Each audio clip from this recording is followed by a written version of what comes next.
अगला सवाल है, देखिए, यदि किसी अंकगणितीय श्रृंखला के तीसरे तथा 8वें पदों का योगफल 7 और 7वें तथा 14वें पदों का योगफल -3 हो तो 10वां पद ज्ञात करो। पहले क्या दिया वो लिखते हैं। तीसरे और 8वें पद का योगफल 7। तीसरा, चूँकि तीसरा पद मतलब T3, 8वां पद मतलब T8, दोनों का योगफल कितना हो गया? 7। ये क्या दिया गया है, यानी क्या है, ये दत्त है। अब जैसे हमने आपको समझाया था कि पहला पद T1 बराबर A, दूसरा पद T2 बराबर A प्लस D, तीसरा पद A प्लस 2D, चौथा पद A प्लस 3D, उसी के आधार पर हम सीधे क्या लिखेंगे? T3 मतलब A प्लस 2D। T8 का मतलब जो पद पूछेगा A लिखो, और जैसे तीसरा पद पूछा तो 2D लिखा, वैसे 8वां पद पूछा तो क्या लिखोगे? 7D लिखोगे बराबर 7। इसलिए A 2A 7 और 2 9 बराबर 7। ये हो गया अपना पहला समीकरण। ओके। इसी प्रकार या दूसरी शर्त के अनुसार भी बोल सकते हैं। क्या है सवाल आगे? 7वां और 14वां पद का योगफल। 7वां मतलब T7, 14वां मतलब T14, इन दोनों पदों का योगफल कितना है? -3। ये भी क्या है? दत्त है। जैसे 7वां पद है तो A लिखोगे प्लस D क्या हो जाएगा? 6D। 14वां पद है तो A प्लस कितना हो जाएगा? 13D बराबर -3। तो A 2A 13 और 6 कितना हो गया? 19D बराबर -3। ये हो गया अपना दूसरा समीकरण। ओके। अब देखो, पहले में क्या है? 2A प्लस 9D, दूसरे में 2A प्लस 19, यानी कि दोनों में 2A है। समान पद समान चिन्ह, तो क्या होता है? घटाना होगा। तो क्या लिखेंगे? समीकरण एक में से, बड़ा भी समीकरण नंबर 1 है, एक में से 2 को घटाने पर, तो इसलिए 2A प्लस 9D बराबर 7 और 2A प्लस 19D बराबर -7। घटाने का चिन्ह जब लगेगा तो बाकी का चिन्ह क्या होगा? बदल जाएगा। प्लस है तो माइनस, प्लस है तो माइनस, माइनस है तो प्लस। तो 2A क्या होगा? कट जाएगा। अब यहाँ देखो, -19 हो गया, ये प्लस खत्म, -19, ये माइनस आ गया। -19 और +9 धन ऋण है, घटेगा तो 19 में से 9 गया, 10D। तो बड़ी संख्या 19 माइनस है तो माइनस, और ये -3 क्या हो गया? +3 हो गया। तो 7 + 3 कितना हो जाएगा? 10। Therefore D is equal to 10 upon -10। D is equal to 10 एक कम 10, कितना हो गया? -1। तो D का मान कितना हो गया? -1। अब 10वां पद ज्ञात करना है, यानी कि T10 हमको ज्ञात करना है। क्या ज्ञात करना है? T10 हमें क्या करना है? ज्ञात करना है। समझे कि नहीं? तो मैंने क्या कहा था, कोई पद ज्ञात करना तो A N D मालूम होना चाहिए। 10वां पद यानी कि N हमें पता है, A N D है, क्या बचा? A और D बचा, तो हमें D मिल गया। अब A ज्ञात करने के लिए आगे, अब इस D का मान क्या करेंगे? समीकरण नंबर 1 में D बराबर -1 का मान समीकरण 1 में रखने पर, समीकरण 1 क्या है? 2A plus 9D is equal to 7। तो D का मान कितना है? -1। Therefore 2A plus 9 into -1 is equal to 7।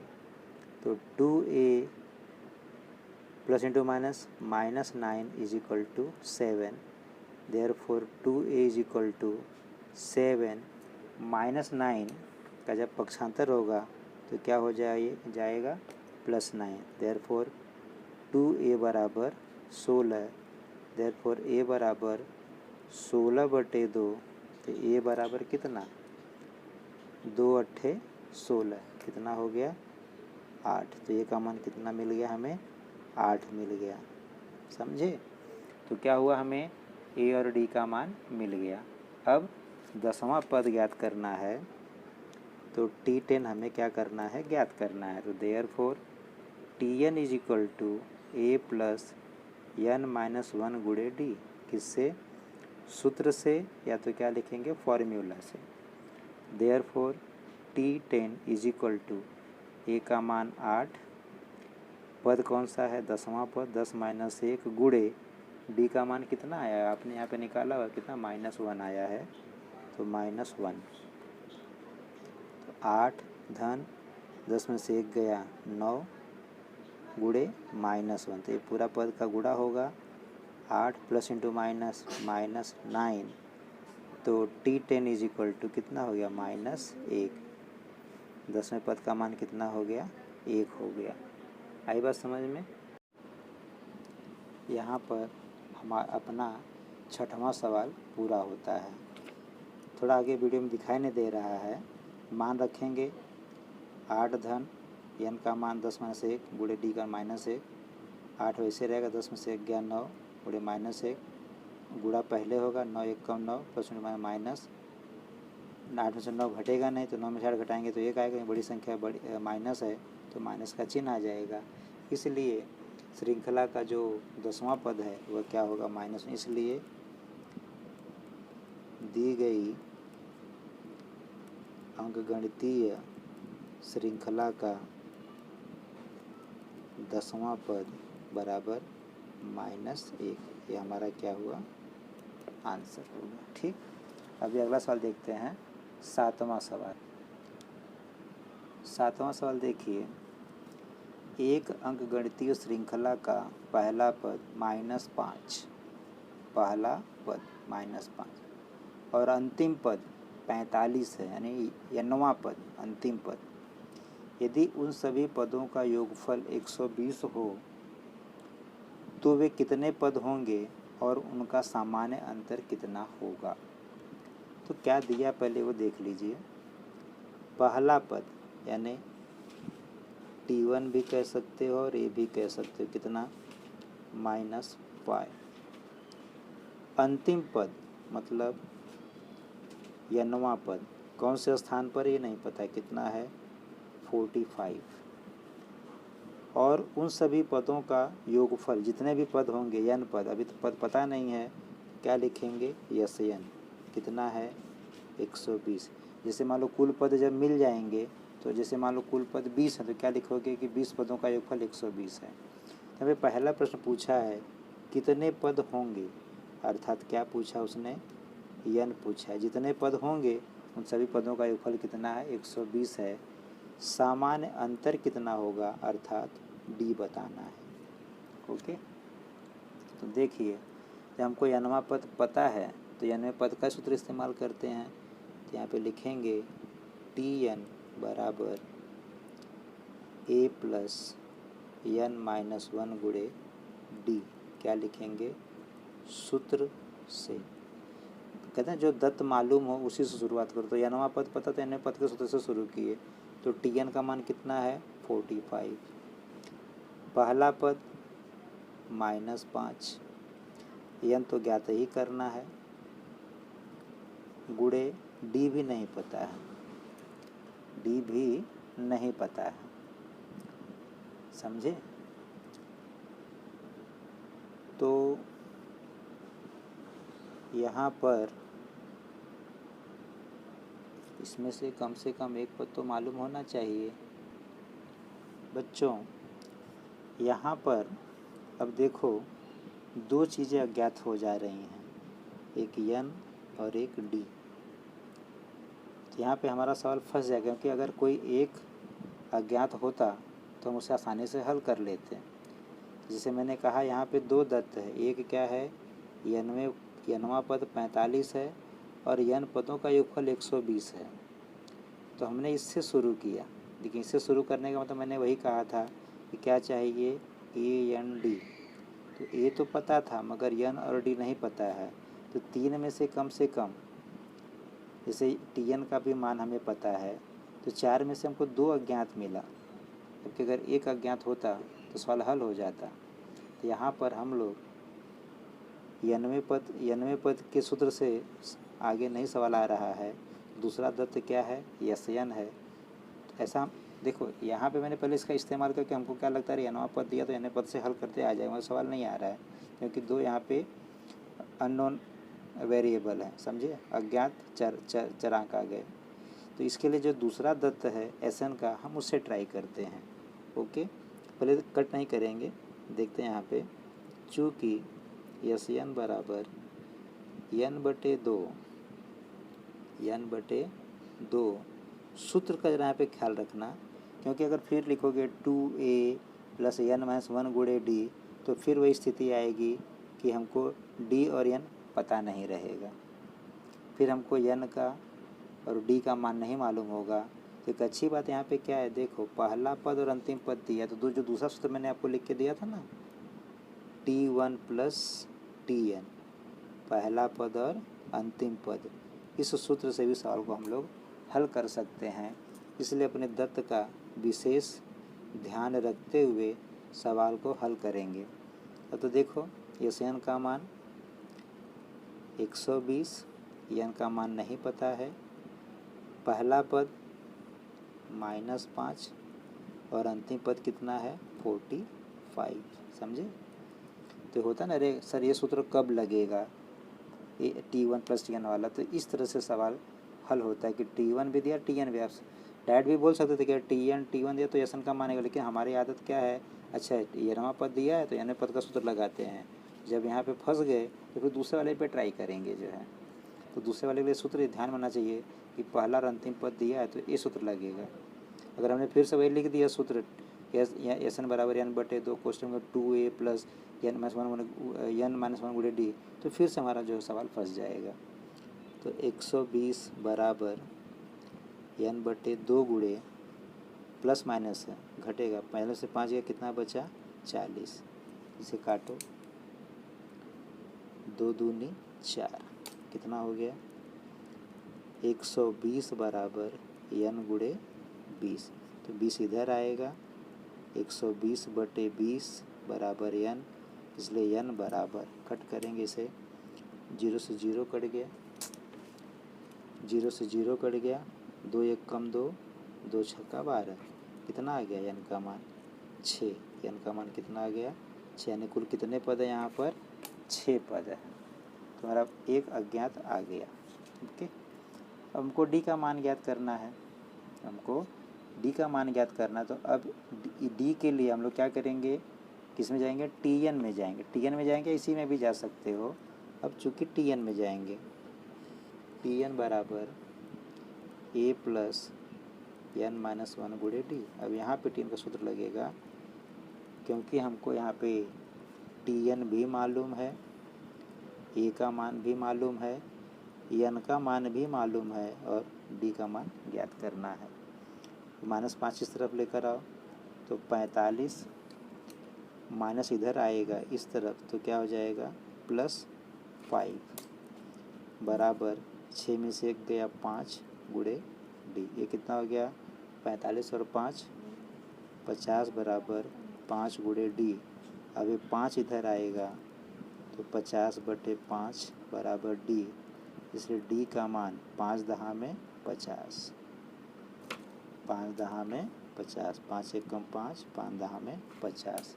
इसलिए हमारे क्या क्या पूछा था n और d, इसलिए यहाँ पे आंसर में लिखेंगे, इसलिए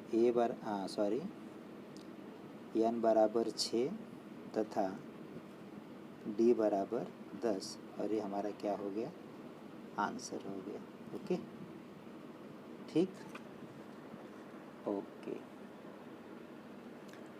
देखें अगला सवाल 8वां सवाल, 1 से n तक के प्राकृत संख्याओं का योगफल 36 हो तो n का मान ज्ञात करो। अब n माने कितने पदों का योगफल 36 है। अब 1 से लेके n मतलब वो संख्या, अंतिम संख्या हमें पता नहीं है, और ये अंतिम संख्या कौन से स्थान पर है वही हमें क्या करना है, ज्ञात करना है कि कुल कितनी संख्याओं का ये योगफल है, यानी n का मान ज्ञात करना। क्या दिया है, 1 से n। अगर श्रृंखला लिखोगे, अगर श्रृंखला लिखना चाहें तो क्या जैसे लिखेंगे, दी गई अंकगणितीय श्रृंखला कहाँ से, 1 से ले करके डैश डैश डैश कितना है n, समझे कि नहीं। प्राकृत संख्या तो 1 से शुरू है, तो प्राकृत संख्या तो 1 से शुरू, यानी 1 2 3 4 5 6 7 8 9 10 कितनी संख्या हमें ज्ञात करना है, ये अंतिम संख्या है। यानी कि T1 अर्थात कि a का मान कितना है, 1। अंतिम पद यानी कि Tn का मान कितना है, n। और इन n जो अंतिम पद है ये था, इन सभी पदों का कुल योगफल कितना, 36। कुल कितने पद नहीं पता है, तो यस n का मान 36, तो हमें क्या ज्ञात करना है, n। तो अब देखो, जैसे इसके ऊपर का सवाल था 7वां, T1 का मान यानी पहला पद पता था और अंतिम पद पता था, और यस n का मान दिया था, तो ये सूत्र यहाँ भी लगेगा। क्या लिखेंगे, चूँकि यस n बराबर n/2 T1 या और प्लस Tn, यहाँ पे a भी लिख सकते हैं सूत्र से। तो देखिए यस n का मान 36 बराबर n/2 T1 का मान 1 प्लस n। अब देखो ज़रा, 36 बराबर, अब ये हर में है तो बटे कितना हो गया, 2, और ये क्या गया, n कोष्टक में 1 प्लस n, है ना। अब क्या करो, बटे 1 कर दो, तो आंसर तिर्यक गुणा करोगे तो n गुणे 1 प्लस n बराबर 36 गुणे 2। कैसे आया, तिर्यक गुणा करने पर। ओके, तो 36 गुना कितना है, 72। इसका गुणा करोगे तो n एक कम n प्लस n गुणे n, ऐसा हो जाएगा ये n गुणे 1 प्लस n गुणे n। अच्छा, और कितना हो गया ये, 72।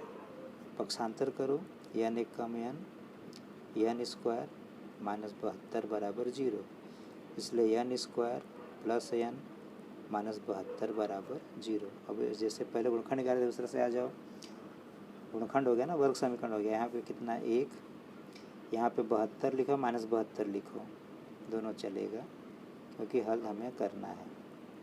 72 का गुणनखंड निकालो कि घटाने पे 1 आए, तो 9 8 72। मध्य की संख्या प्लस है तो बड़ी संख्या प्लस, छोटी संख्या क्या हो जाएगी, माइनस। तो क्या हो गया, n square plus 9n minus 8n minus 72 बराबर 0। n प्लस 9 माइनस 8, माइनस का तो आगे का चिन्ह बदल जाएगा, 8 एक कम 8, 8 9 72, तो n प्लस 9 और n माइनस 8 बराबर 0। तो n प्लस 9 बराबर 0 या n माइनस 8 बराबर 0, n बराबर माइनस 9 या n बराबर 8। तो संख्या मतलब प्राकृत संख्याओं की कुल संख्या कितनी, तो कुल पद कभी ऋणात्मक नहीं होते हैं, इसलिए यह क्या हो जाएगा, अग्राह्य हो जाएगा। क्या हो जाएगा, अग्राह्य। इसलिए हमारा उत्तर कितना होगा, 8। इसलिए उत्तर जब लिखोगे क्या लिखोगे, n बराबर 8, यानी कुल पदों की संख्या कितनी होगी, 8 होगी। समझ में आया। चलिए अब अगला सवाल देखते हैं, 9वां सवाल। कौन सा, 9वां सवाल देखते हैं। अगला सवाल देखिए 9वां, 207 इस संख्या के 3 भाग इस प्रकार कीजिए कि वे संख्याएं अंकगणितीय श्रृंखला में हों तथा उनमें से दो संख्याओं का गुणनफल 4623 हो। यहाँ पर देखो ये जो 207 है इसको 3 भाग में बांटना है। 307 को 3 भाग में बांटना। जैसे अगर कोई मान लो संख्या है, कोई भी संख्या है, जैसे 15 को 3 भाग में बांटो, तो जैसे लिख दिए 3, 8 और 4, तीनों को मिलाओ तो कितना हो गया? 15 हो गया कि नहीं? 8 3 11 4 15। तो वैसे ये 207 है, इसको 3 भाग में ऐसे बांटा गया है कि तीनों संख्या क्या श्रृंखला में, अंकगणितीय श्रृंखला में है। यानी उनको अगर दूसरे में से पहले घटाओगे या तीसरे में से दूसरी घटाओगे तो उनके बीच का जो अंतर है वह अंतर क्या आएगा? समान आएगा। और उनमें से जो दो छोटी संख्या है उन दोनों का गुणा करोगे तो 4623 आएगा। तो सवाल 3.3 में जब हम लोगों ने सवाल किए थे कि 3 संख्याएं अंकगणितीय श्रृंखला में हो, a + d, a - d, a + 2d वाला, उसी तरह से है। यहाँ पे मानेंगे कि माना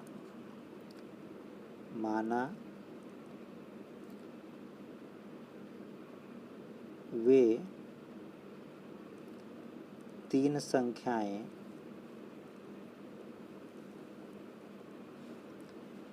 क्रमशः a - d, a तथा a + d हैं। ये 3 संख्याएं कौन सी हैं? a - d, a और a + d हैं। आप a + d, a + 2d भी ले सकते हो, लेकिन एक संख्या माइनस में लेने से हमारा हल थोड़ा आसान हो जाएगा। इसलिए यहाँ पे लिखोगे पहली शर्त के अनुसार, पहली शर्त के अनुसार 207 को 3 भाग में बांटना। तो पहला भाग, दूसरा भाग, तीसरा भाग, मगर तीनों भाग को मिलाएंगे तो कितना मिलेगा? 207। इसलिए a - d + a और a + d बराबर कितना? 207। देखो क्या होगा इसमें, d जो प्लस में भी माइनस में भी है, तो -d और +d क्या हो गया? कट गया। तो क्या बचा? a 3 बार a है तो 3a बराबर 207। इसलिए a बराबर 207/3, इसलिए a बराबर कटेगा, वो काट सकते हो, 3 × 6 = 18, बचा 2, उतारे 7, कितना? 27। तो 3 × 9 = 27। कितना हो गया? a का मान 69। देखो माइनस में लिखने की वजह से क्या हुआ, हमें यहाँ पे a का आंसर मिल गया जो है, ये फ़ायदा हुआ माइनस में लिखने से।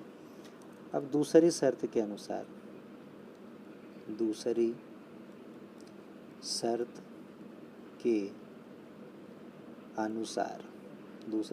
के अनुसार क्या लिखा है? दो छोटी संख्याओं का गुणनफल। अब छोटी, अभी श्रृंखला में है यानी छोटी उससे बड़ी सबसे बड़ी, तो दो छोटी संख्या कौन सी हो गई? a - d और ये भी ध्यान होना चाहिए कि हमेशा बढ़ते क्रम में श्रृंखलाएं होती हैं। 1 2 3 4 5 हमारी गिनती है, बढ़ते क्रम में वो श्रृंखला में है। तो तीनों संख्याएं क्या अंकगणितीय श्रृंखला में है, तो ये बढ़ते क्रम में है, यानी कि ये छोटी है, सबसे छोटी, ये उससे बड़ी है और इससे बड़ी a + d है।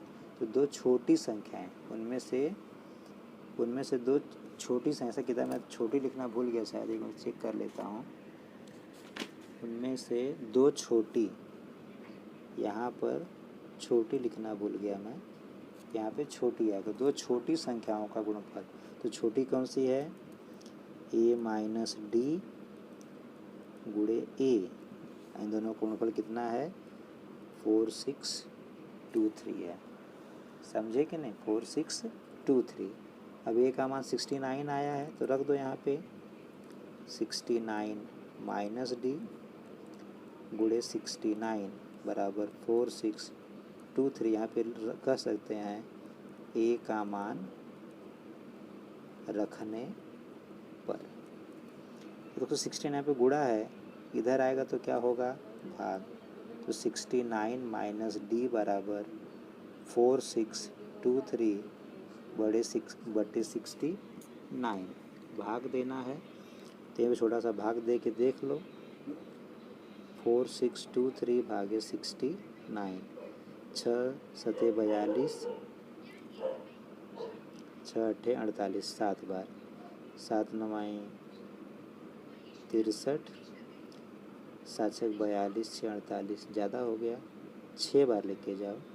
6 नवा 54, हाथ लगा 5, 6 छः 36, 5 41, 12 में से 4 गया 8, 5 में से 1 गया 4 गुणे 3, 9 सत्ते 63, 7 नवाई 63, 7 छः 42 और 6 कितना हो गया 48, कितना आ गया 67। तो कितना आया यहाँ पे, इसलिए 69 माइनस डी बराबर 67। तो क्या करो, माइनस डी को यहीं पे छोड़ो, 69 लेके जाओ तो माइनस 69, माइनस डी बराबर ए प्लस है माइनस है घटेगा, कितना आएगा 2। बड़ी संख्या 69 माइनस है तो माइनस, तो माइनस माइनस क्या हो जाएगा, कट जाएगा, इसलिए डी बराबर 2। डी का मान कितना आ गया 2 आ गया, समझे कि नहीं। अब देखो हमको यहाँ पे ए का भी मान मिल गया, यहाँ डी का भी मान मिल गया, इसलिए पहली संख्या क्या थी ए माइनस डी, दूसरी क्या थी ए, तीसरी क्या है ए प्लस डी। तो ए माइनस डी, ए का मान 69 माइनस डी कितना हो गया 67, ए का मान कितना है 69 है, ए प्लस डी 69 प्लस 2 कितना हो गया 71। इसलिए वे संख्याएं कौन सी हैं, इसलिए अब देख लो अंग्रेजी श्रृंखला में है कि नहीं। 69 में 7 गया 2, 71 में से 69 गया कितना बचा 2, इसलिए वे 3 संख्याएं जो अंकगणितीय श्रृंखला में हैं, ऐसे लिखो, 3 संख्याएं जो अंकगणितीय श्रृंखला में हैं वे क्रमशः क्या है 67, 69 और 70, 67, 69 और 71 है। ओके, ये हुआ हमारा आंसर। आई बात समझ में।